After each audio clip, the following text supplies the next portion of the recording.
Good morning, friends. Myself, Dr. Venkat Dhuma, Assistant Professor in Department of Commerce, राजर्षि शाहू महाविद्यालय, लातूर। आज के video में अपन income under the head salary discuss करेंगे।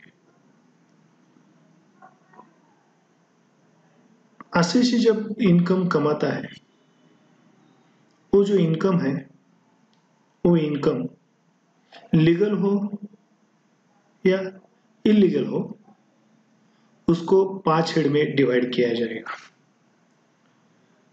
As per Section 14 Income Tax Act 1961 gives the 5 heads of income.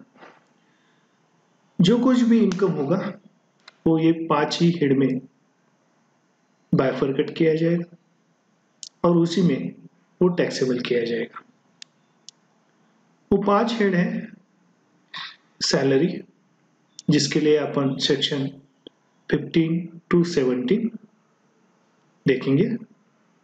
उसके बाद second head है income from house property, उसके सेक्शंस है 22 to 27। Then profit and gains of business और profession, इसको short में PGBP बोला जाता है, इसके लिए सेक्शन है 28 to 44। उसके बाद फोर्थ हेड ऑफ इनकम है कैपिटल गेन, इसको शॉर्ट में कैप गेन बोला जाता है, इसके लिए सेक्शन है 45 to 55। देन लास्ट हेड है income from other sources, section 56 to 59। Ashish ji जब इनकम कमाता है तो उसको एक एक हेड में देखा जाएगा वो कौन से हेड में टैक्सेबल होगा। सैलरी में टैक्सेबल होने के लिए उसका जो फर्स्ट सेक्शन है दैट इज सेक्शन 15, उसको अपन बेसिस ऑफ चार्ज और चार्जिंग सेक्शन बोलते हैं। उसके कुछ कंडीशंस अगर वो फुलफिल करता है एसएससी वो इनकम, तो उसी में टैक्सेबल होगा। अगर नहीं होता तो सेकंड हेड देखेंगे, थर्ड हेड देखेंगे, फोर्थ हेड देखेंगे। अगर ये 4 हेड में नहीं होता तो उसको last head that is income from other sources में टैक्सेबल किया जाएगा। मगर ये 5 हेड के अलावा दूसरा कौन सा हेड नहीं है। जो कुछ भी इनकम एसएससी अर्न करेगा वो इसी 5 हेड में टैक्सेबल हो जाएगा। All kinds of taxable income of an assessee fall under any of the above heads of income. Those incomes which does not find place under any first 4 heads are taxable fall under the 5th head of income, उसको residual income बोलते हैं। ये 5 ही head में उसका income taxable हो जाएगा। इस video में अपन इनकम फ्रॉम सैलरीज इसी के बारे में डिस्कशन करने वाले हैं। इनकम फ्रॉम सैलरीज इस हेड में इनकम टैक्सेबल करने के लिए जो पेयर एंड पेई है उसमें एम्प्लॉयर एंड एम्प्लॉय रिलेशनशिप रहना जरूरी है। अगर एम्प्लॉयर एम्प्लॉय रिलेशनशिप नहीं है तो इस हेड में वो इनकम टैक्सेबल नहीं होगा। Any remuneration paid by an employer to his employee in consideration of his services is called salary. ये जो remuneration है, it may be in cash or it may be in kind, कुछ भी होने दो। जो employer employee को payment करेगा उसको सैलरी बोलेंगे और वो इनकम इस हेड में टैक्सेबल होगा। What is the most important condition is that there should be employer-employee relationship or master-servant relationship. It includes minority value of those benefits and facilities provided by the employer which are taxable. इसका मतलब यह है वो income cash में होने दो, kind में होने दो, वो सब इसी हेड में टैक्सेबल किया जाएगा। Essential norms for salary income. Salary income के बारे में कुछ केस अपन स्टडी करेंगे। पहला पॉइंट है that is there must be an employer and employee relationship. अगर एम्प्लॉयर एम्प्लॉय रिलेशनशिप नहीं है, this is the basic and foremost important rule to determine the income is taxable under the head salary or not. There should be employer-employee relationship either in present or in past taxable under the head salary. वो जो employer-employee relationship है वो present में होने दो या past में होने दो। इसका मतलब क्या है?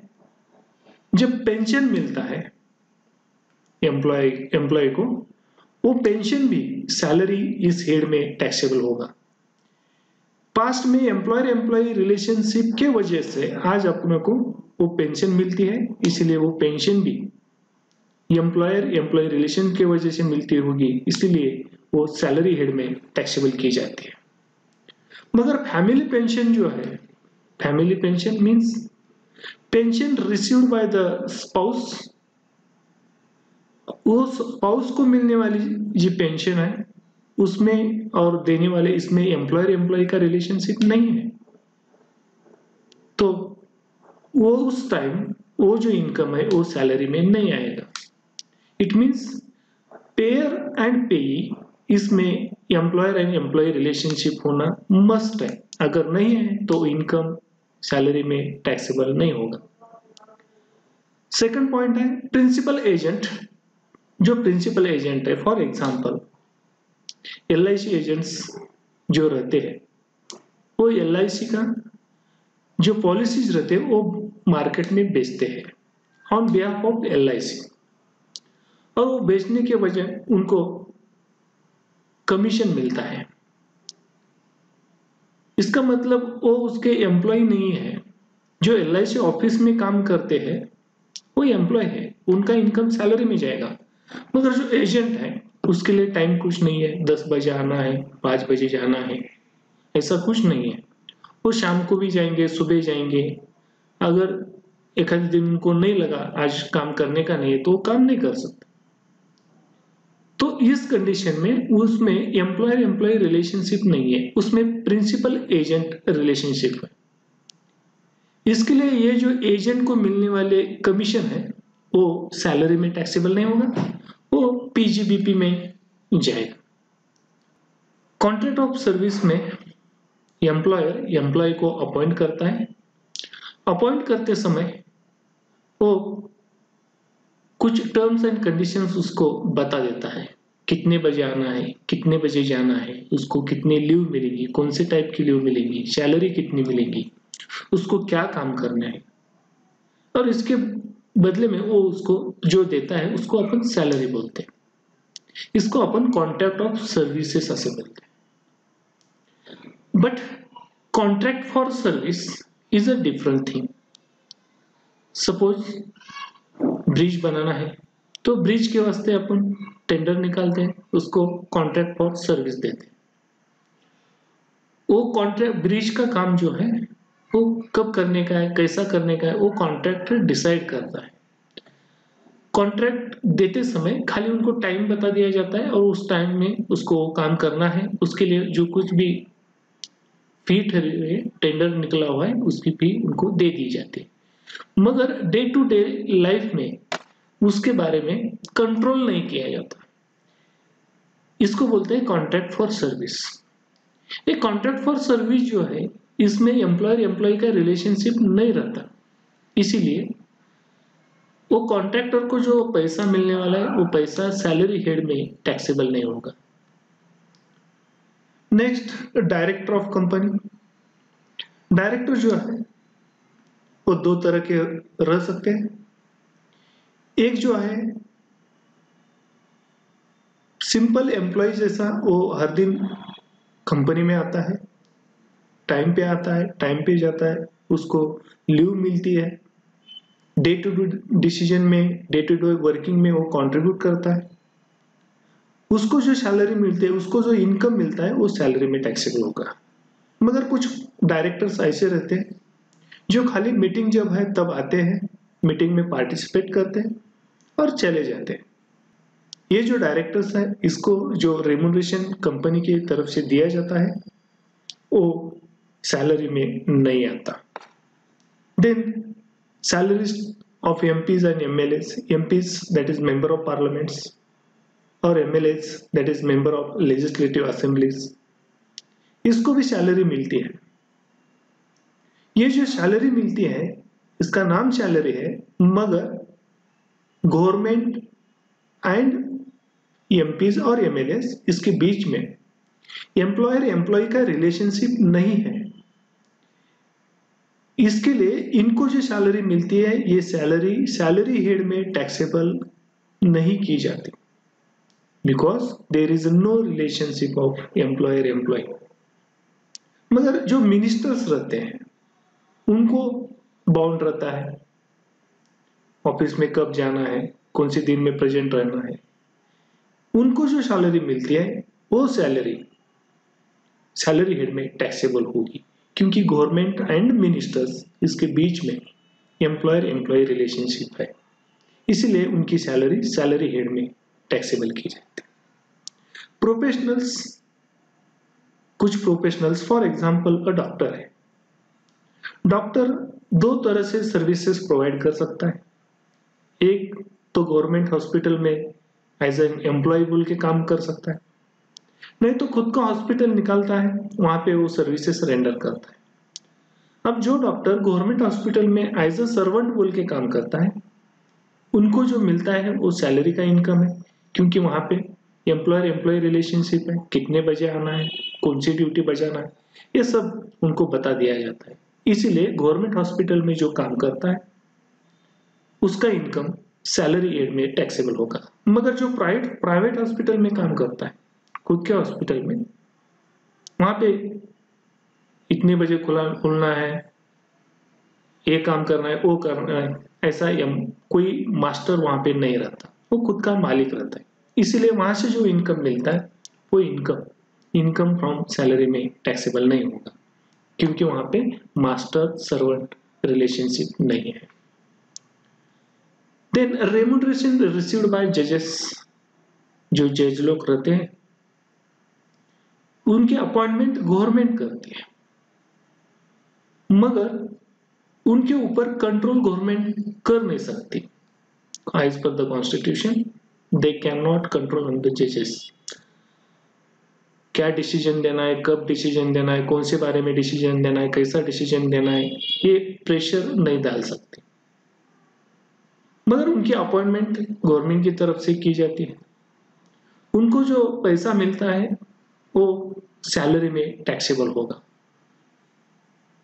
ये एक्सेप्शन है, उनके बीच में एम्प्लॉयर एम्प्लॉय रिलेशनशिप नहीं है तो भी इनकी सैलरी जो है ये सैलरी हेड में टैक्सेबल होगी। This is an exception for the rules. Then advocate general, court में जो गवर्नमेंट के तरफ से केसेस दाखिल की जाती है, वहां पे जो वकील लॉयर अपॉइंट किया जाता है उसको गवर्नमेंट रेम्यूनरेशन देती है। ये केस के ऊपर डिपेंड करता है। This is one type of honorary, मगर वो उसके ऊपर कंट्रोल नहीं कर सकती। इसीलिए एडवोकेट जनरल को जो इनकम मिलता है वो इनकम सैलरी हेड में टैक्सेबल नहीं होता, because there is no relationship of employer and employee. अब important part, salary is taxable on the basis of accrued or received, whichever is earlier। ये सेक्शन 15 बोलता है। सेक्शन 15 के मुताबिक accrued और received जो घटना पहले हो जाएगी उसके हिसाब से उसका इनकम टैक्सेबल किया जाएगा। मगर जो एम्प्लॉयज है वो दो कैटेगरी में डिवाइड की जाती है, एक तो गवर्नमेंट एम्प्लॉय और प्राइवेट एम्प्लॉय। गवर्नमेंट एम्प्लॉय में गवर्नमेंट एम्प्लॉय आते हैं, सेमी गवर्नमेंट एम्प्लॉयज आते हैं। गवर्नमेंट एम्प्लॉय की सैलरी नेक्स्ट मंथ के फर्स्ट डे को ड्यू होती जाती है, और प्राइवेट एम्प्लॉय की सैलरी उसी महीने के लास्ट डे में ड्यू हो जाती है। एक्सपेक्टेड है कि प्राइवेट एम्प्लॉय को उसी महीने में लास्ट डे के दिन उनकी सैलरी दी जाएगी। For example, if I am working in a company, तो मेरी जो सैलरी है तो अगस्त महीने के लास्ट दिन, that is 31 August is the last day, उस दिन मेरी सैलरी ड्यू होगी। मगर मैं अगर गवर्नमेंट एम्प्लॉय हूं तो मेरी सैलरी, अगस्त महीने की सैलरी नेक्स्ट मंथ के फर्स्ट डे को, दैट इज 1 सितंबर को ड्यू हो जाएगी। उस दिन देना जरूरी है। तो एम्प्लॉय कौन सा है वो देखना पड़ेगा। इसका इफेक्ट कहां पे होता है, जब अपन 12 महीने की सैलरी कंप्यूट करते हैं for the purpose of tax, उस टाइम प्राइवेट एम्प्लॉय को कोई तकलीफ नहीं होती, क्योंकि अप्रैल की सैलरी अप्रैल में मिलती है, फरवरी की फरवरी में मिलती है, तो 12 महीने की सैलरी उसी साल में मिलती है, इसीलिए 12 महीने कैलकुलेट करना इजी जाता है। मगर आसिफ से अगर गवर्नमेंट एम्प्लॉय है तो उसका जो ईयर होता है वो मार्च टू फरवरी होता है। मार्च की सैलरी 1 अप्रैल को ड्यू होती है और 1 अप्रैल comes under the next financial year। इसलिए गवर्नमेंट एम्प्लॉय के बारे में मार्च से लेके फरवरी तक का इनकम कंसीडर किया जाता है, मगर प्राइवेट एम्प्लॉय के लिए अप्रैल से लेकर मार्च तक का इनकम कंसीडर किया जाता है। In case of employees of the government and semi government, salary for the particular month is due on the first day of next month. Thus, in such a case, salary for the month of March of the preceding financial year up to the month of February of the current financial year is taken into account.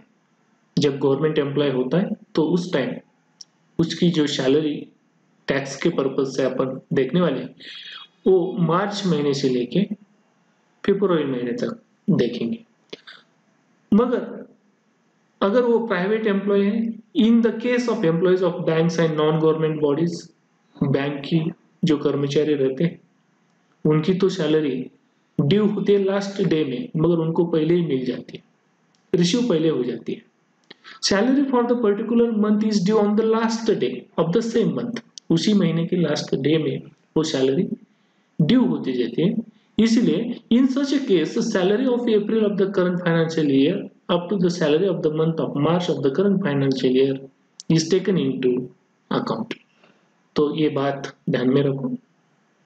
अगर government employ है तो उसके लिए March two फरवरी होगा, और अगर वो private employ है तो उसके लिए अप्रैल टू मार्च होगा।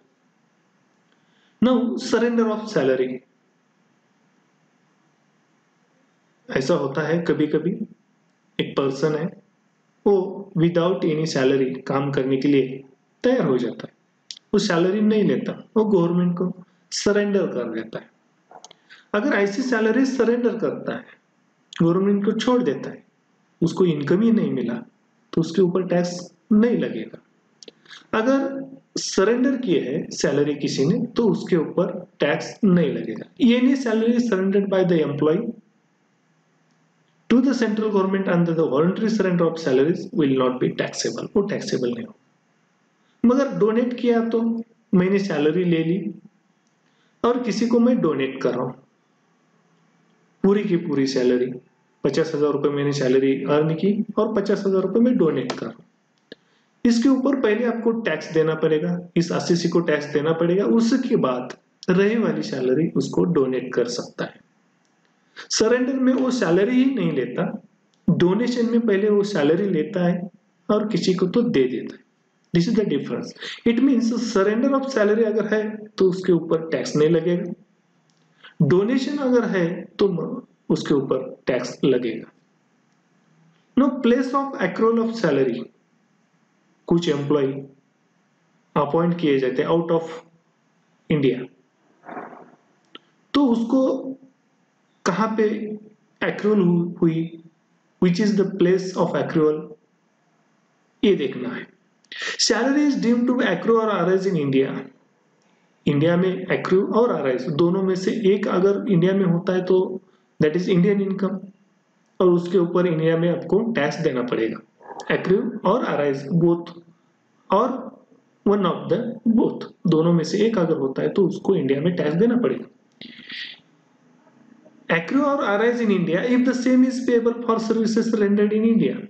एक एम्प्लॉय है जो इंडिया में काम करता है, वहां यहीं पे एक्रू होगी, यहाँ पे अराइज होगी, वो तो इंडियन इनकम है। मगर आफ्टर रिटायरमेंट वो पर्सन अमेरिका में जाके रह जाता है। अभी वो एक्रू इंडिया में हो रही है, अराइज इंडिया में हो रही है, मगर उसको प्लेस जो है वो अमेरिका है।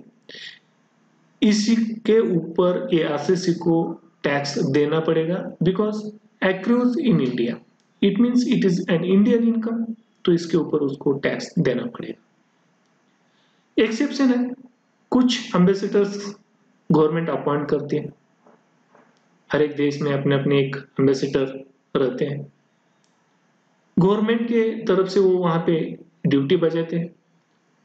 तो इस केस में दिस इज एन एक्सेप्शन, वो वहां पे ड्यूटी करता है, उसको सैलरी वहीं पे दी जाती है, तो भी उसको जो सैलरी दी है वो इंडिया में अराइज हुई है ऐसा समझा जाता है। Salary paid by government of India to citizens of India for services render outside of India is deemed to or accrue arise in India. वो अगर वहीं पे काम करता है तो भी उसको इंडिया में सैलरी दी गई है ऐसा समझा जाएगा, उसको यहाँ पे टैक्स देना पड़ेगा। Now section 15 which is a charging section of income tax. This is very important section. This is the starting section of salary. Section 15 charging section. The following incomes are taxable under the head salaries.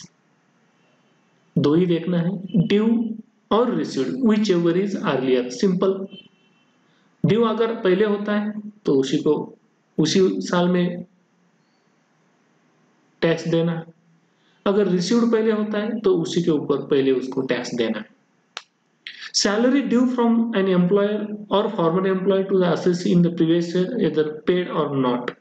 Salary due हो गई, इसका मतलब received नहीं हुई, तो भी जो due हुई सैलरी है उसके ऊपर वो आरसीसी को टैक्स देना पड़ेगा। Salary paid or allowed to him to previous year by or on behalf of an employer or former employer, though not due or before it becomes due to him. Due होने के पहले अगर उसको salary मिलती है तो जिस साल ये सैलरी मिली है उसी साल उसको टैक्स देना पड़ेगा। सपोज मैं प्राइवेट एम्प्लॉय हूँ, अप्रैल की सैलरी मिली, मई की, जून की, सबकी मिली, मार्च तक की सैलरी मिली, मगर मार्च में अगले अप्रैल की, जो अप्रैल नेक्स्ट फाइनेंशियल ईयर में जाने वाला है, उसकी सैलरी ये साल में इस फाइनेंशियल ईयर में मिल गई, तो ये साल मुझे 13 महीने की जी सैलरी मिली उसके ऊपर टैक्स देना पड़ेगा। और एक बार मैंने टैक्स दिया तो नेक्स्ट फाइनेंशियल ईयर में वो सैलरी ड्यू हो जाएगी, उसमें डबल टैक्सेशन नहीं होगा। एक बार अगर आपने उसके ऊपर टैक्स पेमेंट किया है तो उसके ऊपर डबल टैक्स देने की जरूरत नहीं। मगर अरियर्स ऑफ सैलरी जो मिलती है, सैलरी बढ़ने से जो अरियर्स मिलता है, पिछला बकाया उसको बोलते हैं, वो अगर मिलता है तो जिस साल ये बकाया मिलता है उसी साल उसको टैक्सेबल किया जाएगा। That is the arrears of salary. मगर इसमें एक्सेप्शंस है। If an salary paid in advance is included in the total income of any person for any previous year, it shall not be included again. इसका मतलब है double taxation नहीं होगा। अपन salary earn किया, उसके ऊपर एक बार अगर अपन ने टैक्स दिया है तो उसके ऊपर डबल टैक्सेशन नहीं होगा in the total of the income of the person when the salary become due. Exception number 2, any salary, bonus, commission or remuneration due to or received by a partner of a firm from the firm shall not be regarded as salary for the purpose of section 15. जो partner रहता है partnership firm में, अगर वो वहां पे काम करता है उसको सैलरी दी जाती है।